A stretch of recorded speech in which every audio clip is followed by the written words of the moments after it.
లీకుల link ఎక్కడ? నీట్పై రంగంలోకి CBI. 4 రాష్ట్రాల్లో కదులుతున్న డొంక. బీహార్లోని పాట్నా, గుజరాత్లోని గోధ్రాకు స్పెషల్ టీమ్స్ను కూడా పెట్టిరట.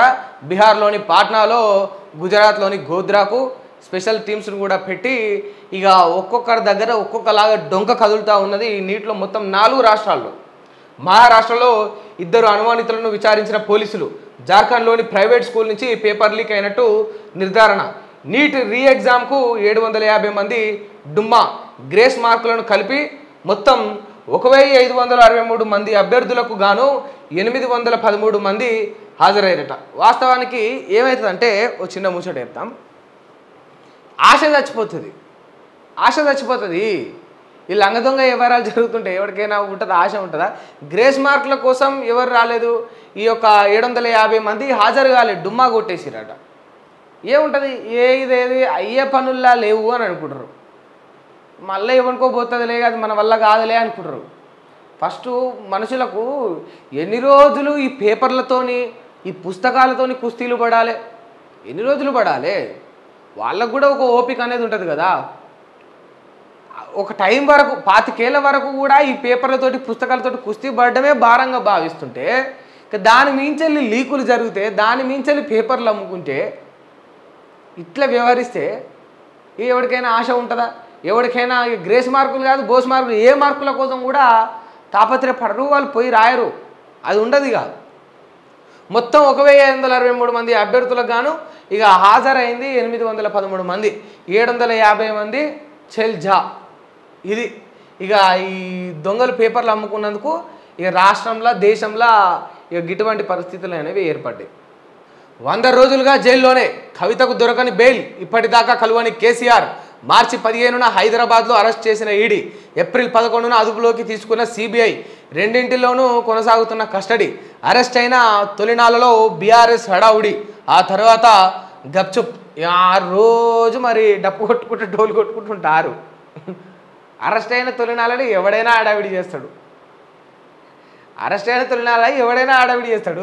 ఇక 100 రోజులైనాక కూడా 100 రోజుల సందర్భంగా పోయి కేక్ కట్ చేయమంటారా ఏంది?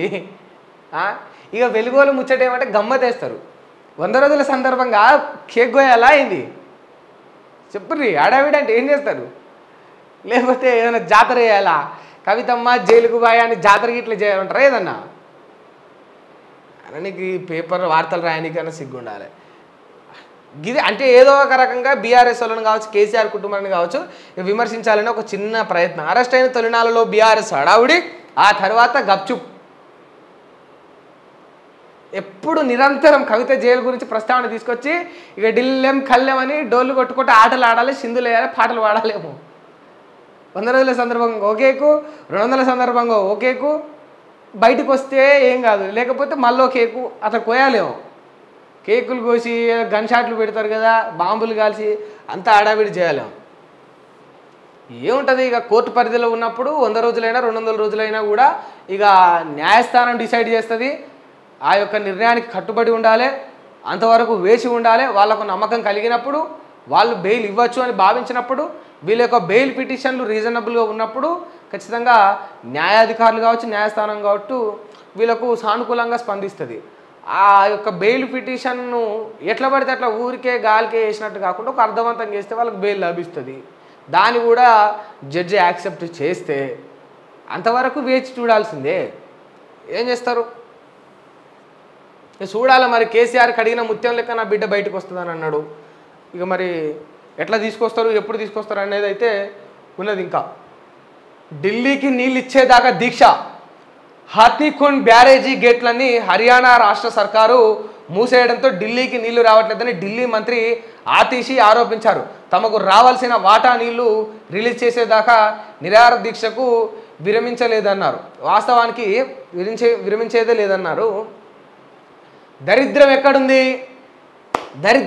అంటే దరిద్రం భారతదేశంలో ఉంది. దరిద్రులు ఎవరు అంటే దరిద్రులు భారతీయుల్లోని కొందరు మూర్ఖులు, కొందరు రాజకీయ నాయకులు. ఎవడో తెల్లోడు, ఆడెవడో కూడా తెలియదు, వచ్చి మనల్ని దోసుకొని, మనల్ని పాలించి, మనల్ని చిత్రహింసలు పెట్టి ఇన్ని చేసినా కూడా మన దేశంలో కొంత అభివృద్ధి పనులను వదిలేసిపోయిండు. రాజులు పాలించిన వాళ్ళు కావచ్చు, ఆ దొంగ దొరలు కావచ్చు, ఆ బ్రిటిష్ వాళ్ళు కావచ్చు, ఎవరైనా సరే వాళ్ళు కూడా కొన్ని సందర్భాలలో వీళ్ళకింత వాళ్ళకంత అని వివరించలే. వాళ్ళు దోసుకున్నారు, వీళ్ళ దగ్గర కొట్టిరు, తీసుకున్నారు, తిన్నారు అంతే. కానీ ఆడు బయటోడురా బయటోడు కొట్టినంటే ఒక అర్థం ఉంటుంది, బయటోడు తిట్టినంటే ఒక అర్థం ఉంటుంది. మనం అంతా ఒక గూట్ల పక్షులం కదా, ఒక బల్లి చదివిన వాళ్ళం కదా, ఒక దేశంలో పుట్టిన వాళ్ళం కదా. రాష్ట్రాలే దోసుకుంటున్నాయి, రాష్ట్రాలకే మధ్య చిచ్చు రగులుకుంటుంది అంటే ఎంత బాధాకరమైన విషయం చూడరు. ప్రయోజనాల కోసం రాష్ట్రాలకు చిచ్చులు ఈ గొడవలు జరుగుతూ ఉన్నాయి, ఇబ్బందులు ఏర్పడాయంటే ఓకే. కానీ స్వార్థపూరిత పనుల కోసం ఇగో వాళ్ళు నీళ్లు మింగిరి, ఇంకోళ్ళు నిధులు మింగిరి, వాళ్ళు చెట్లు మింగిరి, వాళ్ళు పుట్టలు మింగిరి. గిదా దేశంలో కొనసాగేది గిదా. సిగ్గుపోతుంది ఆ బ్రిటిష్ వాళ్ళకి. కానీ గిట్లా భారతదేశంలో అలా రాష్ట్రాలకు మధ్యన గిట్లా నీళ్ళ దోపిడీ జరుగుతుందని తెలిస్తే సిగ్గుపోతుంది. నేను ఉన్నప్పుడు ఇట్లా జరగలేదు కదా, గట్ల జరగలేదు నవ్వుకుంటారు. ఆ నవ్వుల పాలు చేస్తూ ఉన్నారు కొందరు రాజకీయ నాయకులు, అధికారం కోసమో లేకపోతే ఇక మరి దుర్బుద్ధో, లేకపోతే సిగ్గు లేకనో, లేకపోతే బుద్ధి లేకనో, మరి ఇంకేం లేదో ఇంకేమున్నదో వాళ్ళ దగ్గర తెలియదు. కానీ గిది పనితీరు. మళ్ళా కొన్ని డైలాగ్స్ ఉంటాయి, ఆ డైలాగ్స్ నువ్వు ఏ దేశంలో వినవు, నువ్వు ఒక భారతదేశంలోనే ఉంటావు. భారత్ మాతాకి జై అంటారు, మట్టి అంటారు, తల్లి అంటారు, దేవత అంటారు.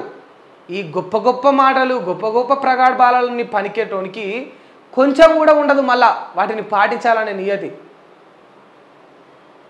నేల తల్లి బిడ్డలం అంటారు, ఏందేందో చెప్తారు. ఆ పదాలు కూడా మళ్ళా ఎవ్వరి కాడైనాం.